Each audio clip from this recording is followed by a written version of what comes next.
Ethan slumped into his chair, his gaze fixed on the flickering light above him. His small apartment was in disarray. Empty takeout boxes stacked in the corner, unopened bills scattered across the coffee table, and his laptop screen glowing with yet another rejection email. "Dear Mr. Carter, we regret to inform you that your application has not been selected." He sighed, shutting the laptop with a heavy heart.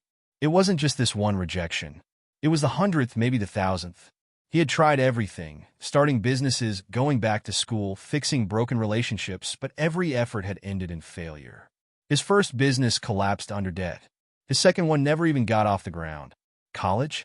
He had dropped out twice. Love? His last relationship ended with the words, "You're always chasing dreams that never work." At 35, Ethan felt like a man who had wasted his life. He had no money, no career, no purpose. He rubbed his tired eyes, staring at the rejection email as a single thought echoed in his mind. Maybe it's time to give up. The next morning, Ethan woke up to a beam of sunlight cutting through the dusty blinds. He dragged himself out of bed, knocking over a stack of old notebooks. One fell open to a page filled with scribbles and diagrams. Curious, he picked it up. It was an idea he had sketched out years ago, a tech startup that would help small businesses automate their operations. At the time, he had abandoned it, believing he wasn't good enough to make it work. He traced his fingers over the faded ink, remembering how excited he had been about it once. A thought crossed his mind. What if I tried just one last time? He hesitated. Why would this time be different? But something inside him refused to let go. He grabbed his laptop, dusted off his notes, and started researching. The first step was refining his idea. He spent hours analyzing market trends, identifying potential users, and sketching out a new version of his old concept. Then, he coded deep into the night, building a prototype by himself. Days turned into weeks. He pitched his idea to investors, only to be met with rejection after rejection. Some laughed at him. Others ignored him completely. Still, he kept going. One evening, exhausted and running on nothing but coffee, Ethan stared at his screen in frustration. His prototype had a major bug. He had spent 3 sleepless nights trying to fix it, but nothing worked. "This is hopeless," he muttered, running his hands through his hair. For a moment, he considered walking away. Maybe everyone was right. Maybe he wasn't cut out for success. Then, he remembered something his father used to say. The only real failure is when you stop trying. He took a deep breath and forced himself to keep working. Instead of giving up, he studied the problem from a new angle, watched tutorials, asked for advice in online forums. Slowly, painfully, he made progress. After 2 more weeks, he had a working prototype. It wasn't perfect, but it was good enough to test. This time, instead of pitching to big investors first, he reached out to small business owners directly.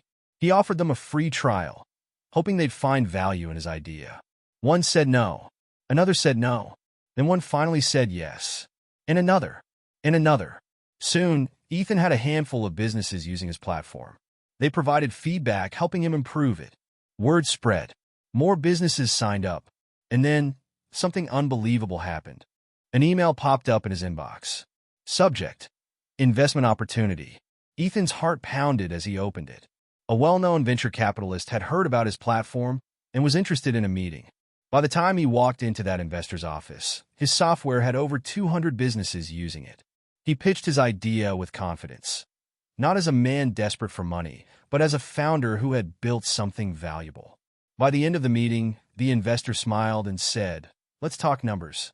A few months later, Ethan's startup received its first major investment. With proper funding, his team grew. His platform expanded.